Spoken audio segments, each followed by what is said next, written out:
अस्सलाम वालेकुम class. Lecture number 15 या आज का लेक्चर जो है वो लेक्चर नंबर 14 की कंटिन्यूशन है। उस लेक्चर में हमने प्रिंसिपल ऑफ वर्चुअल वर्क और डीएलएम्बर्ट प्रिंसिपल किए थे। आज हम एक एग्जांपल जो है वो प्रिंसिपल ऑफ वर्चुअल वर्क से रिलेटेड करेंगे और एक एग्जांपल जो है वो डीएलएम्बर्ट प्रिंसिपल से रिलेटेड करेंगे। तो पहले एग्जांपल की तरफ मूव करते हैं। पहले एग्जांपल जो है वो प्रिंसिपल ऑफ वर्चुअल वर्क से रिलेटेड है। इस एग्जांपल में जो है वो टू वेट्स जो हैं, two heavy particles of weight. पहला पार्टिकल जिसका वेट W1 है वो इस तरफ जो है वो लिया गया है और दूसरा वेट जो है वो W2 वो ये वाला वेट है। इन दोनों वेट को इन एक्सटेंसिबल स्ट्रिंग के जरिए जो है वो अटैच करके इन दोनों को किसके जरिए अटैच करना है, इन एक्सटेंसिबल स्ट्रिंग के जरिए अटैच करना है और उसके बाद उसको एक सर्कुलर सिलेंडर जिसका रेडियस R है उसके ऊपर हैंग कर देना, जैसा कि यहाँ पे डायग्राम में दिखाया गया है।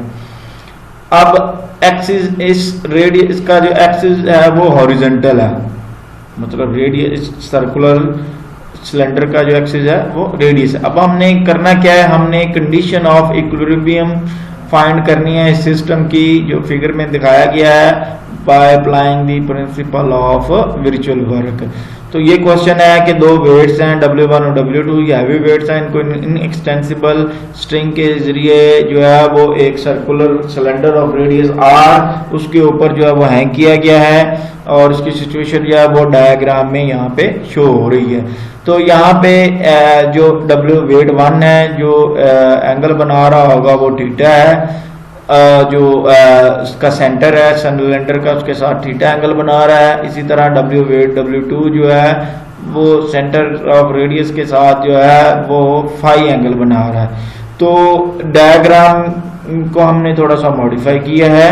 तो यहाँ पे हमने प्रिंसिपल ऑफ वर्चुअल वर्क को यूज किया है। वहां पे प्रिंसिपल ऑफ वर्चुअल वर्क जो हमने टॉपिक में किया था वो nth पार्टिकल के लिए था। यहाँ पे चूंकि दो वेट हैं तो इसमें हम I = 1 to 2 करेंगे।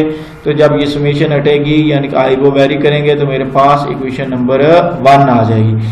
अब जरा डायग्राम की तरफ आते हैं जिस डायग्राम को हमने मॉडिफाई किया है। जैसे मैंने पहले कहा था कि दो वेट जो है इन एक्सटेंसिबल स्ट्रिंग के साथ सिलेंडर के ऊपर हमने हैंग किए हुए हैं और वेट W1 जो है वो विद रिस्पेक्ट टू O उसकी जो पोजीशन वेक्टर होगी उसकी पोजीशन वेक्टर को हम R1 कहेंगे और इसी तरह वेट W2 की जो पोजीशन वेक्टर होगी इसको हम R2 कहेंगे।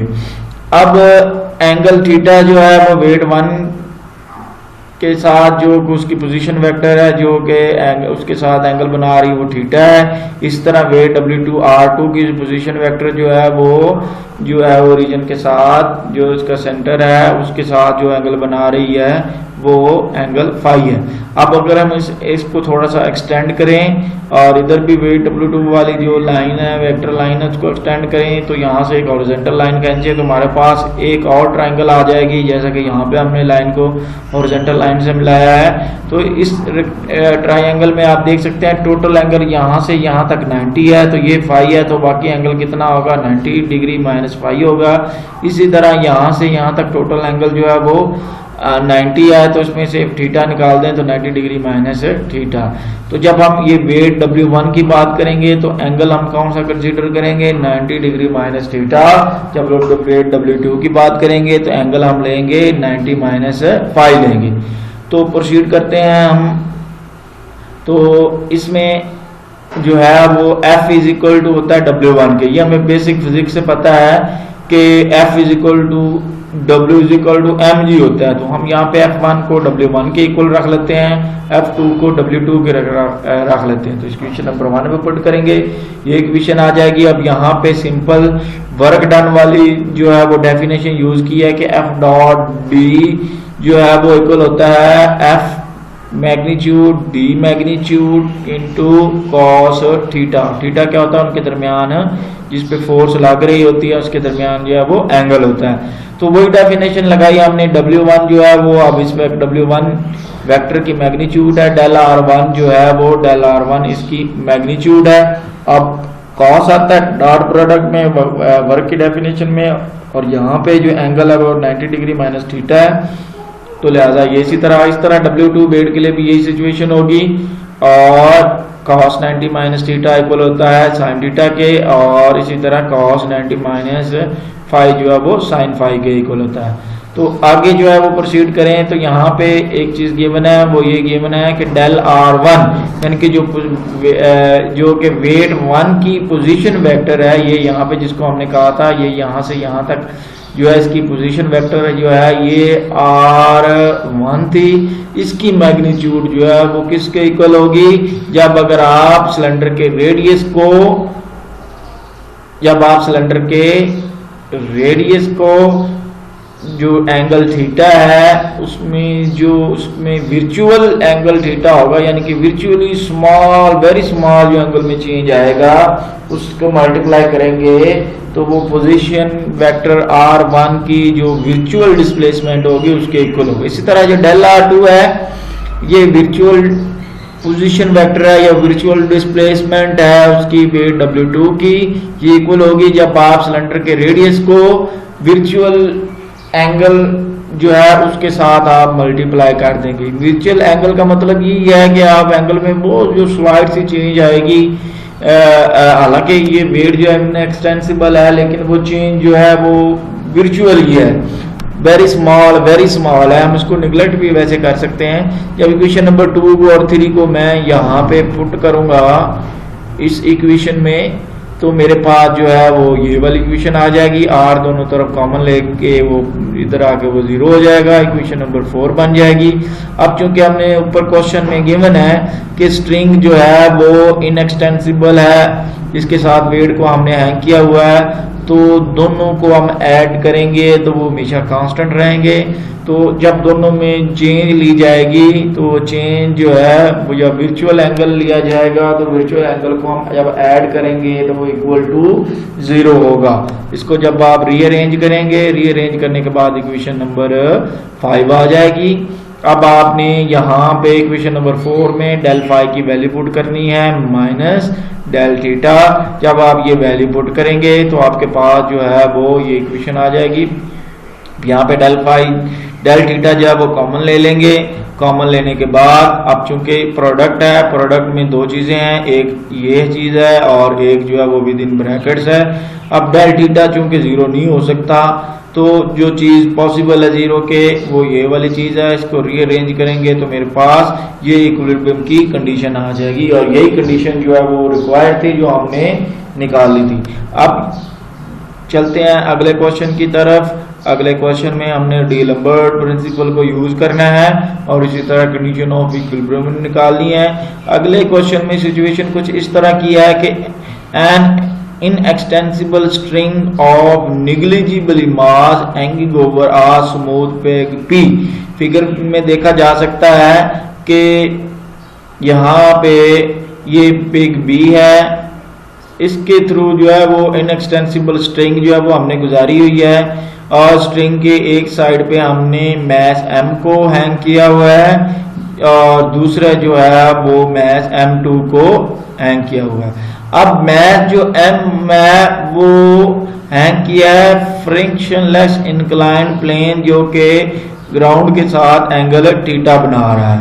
तो ये समझेंगे इसके ये पिग B लगाई हुई है और यहाँ पिग B जो है पॉइंट B पे अटैच है। ये पॉइंट B जो है वो एक इंक्लाइन प्लेन है जो कि ग्राउंड के साथ एंगल थीटा बना रहा है और इस पिग से दूसरा वेट जो है वो वर्टिकली डाउनवर्ड जो है वो M2 जो है वो अटैच किया हुआ है।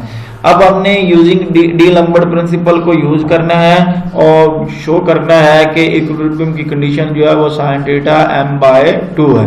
तो ये था प्रॉब्लम कि एक इंक्लाइन प्लेन है, इंक्लाइन प्लेन जो है वो जमीन के साथ या सरफेस के साथ एंगल थीटा बना रहा है और पॉइंट B पे एक जो है वो पेग है। तो पिग मीन ऐसे जैसे ये एक सर्कुलर पुली होती है तो इसके थ्रू एक इनएक्सटेंसिबल स्ट्रिंग जो है वो गुजारी गई है।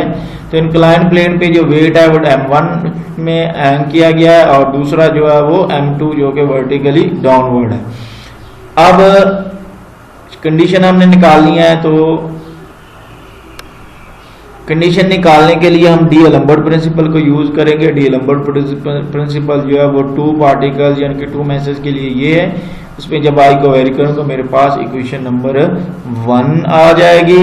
यहाँ पे F1 जो है वो फोर्स है और P1 जो है वो रिकवरी फोर्स है, जो इसमें पिछले लेक्चर में हमने किया था कि अप्लाइड फोर्स जो है वो इक्वल होती है कि rate of change of momentum के, जिसको हमने रिकवरी फोर्स कही। डायग्राम को मैंने जरा दोबारा स्प्लिट किया है। अगर इस डायग्राम को मैं इस तरह समझने की कोशिश करूं कि इस तरफ जो है वो एक्स एक्सिस है और इधर जो है वो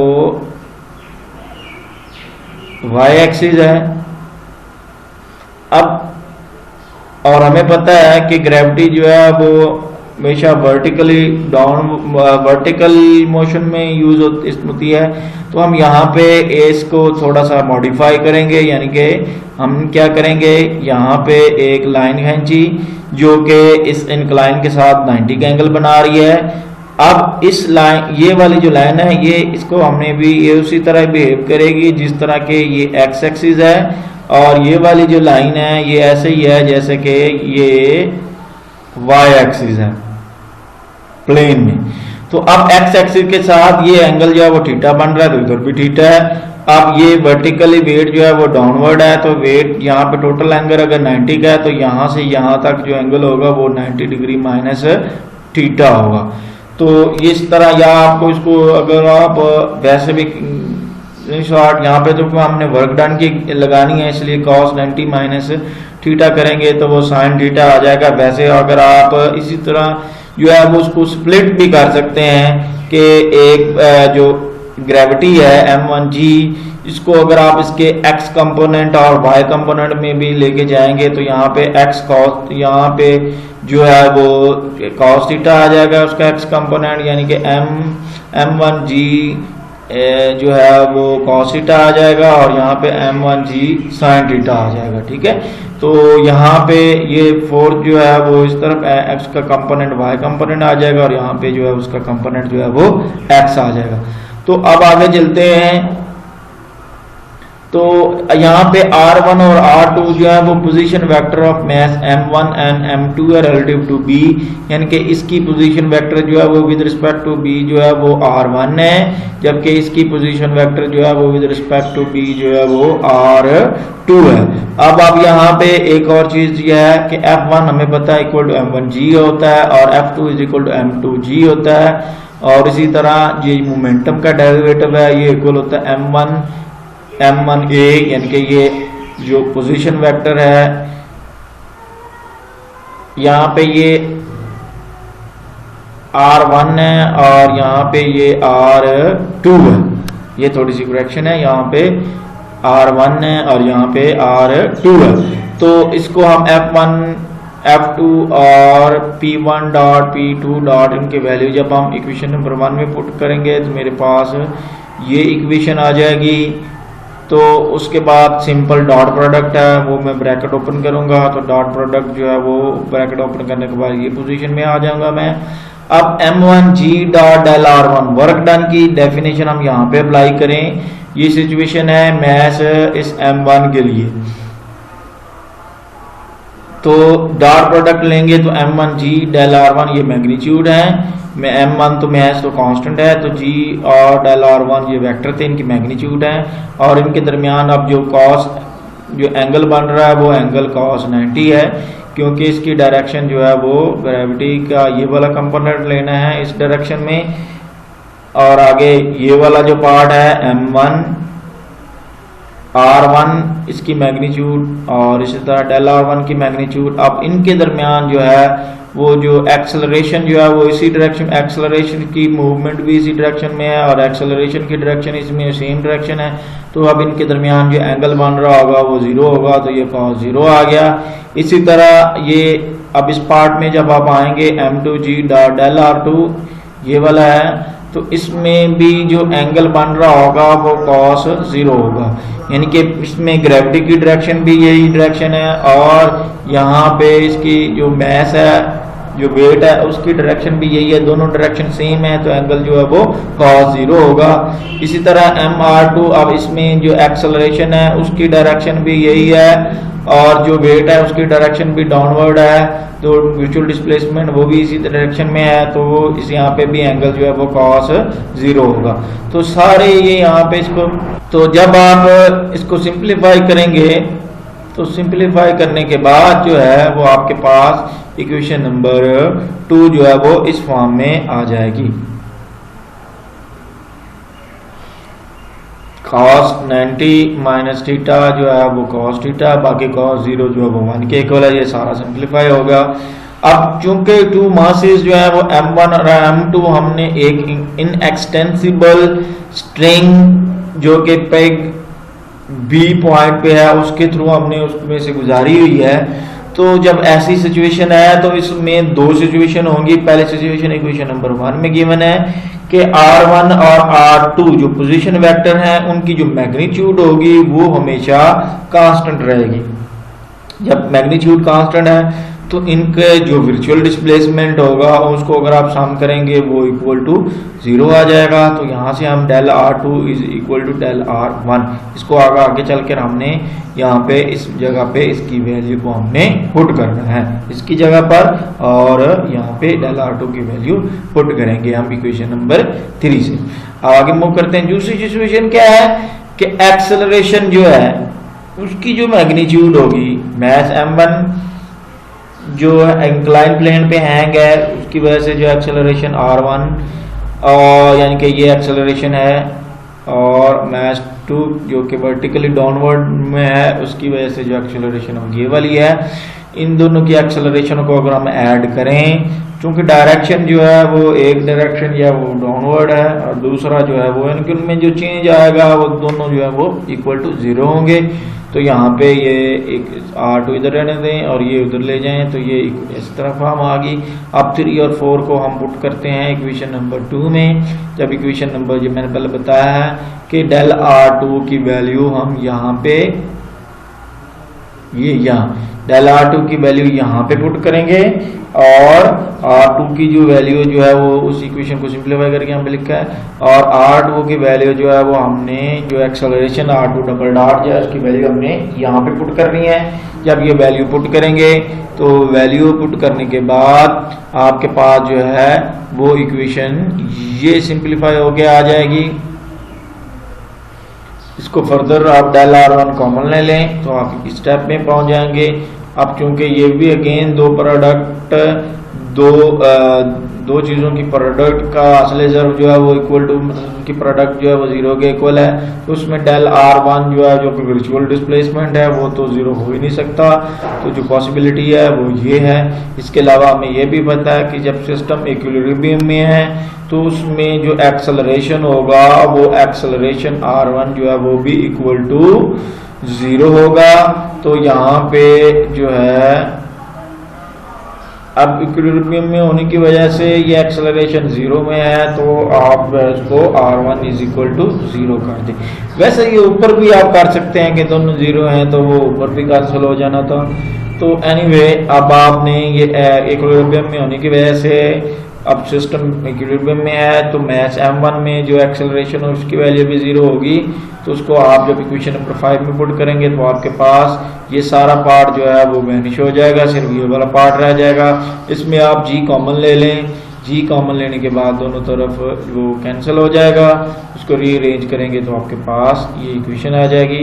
यही कंडीशन जो है वो हम प्रूव करना चाहते थे। ये था आज का लेक्चर जिसमें हमने डीलम्बर्ट प्रिंसिपल को यूज़ किया एक एग्जाम्पल की और प्रिंसिपल ऑफ वर्चुअल वर्क की एक एग्जाम्पल।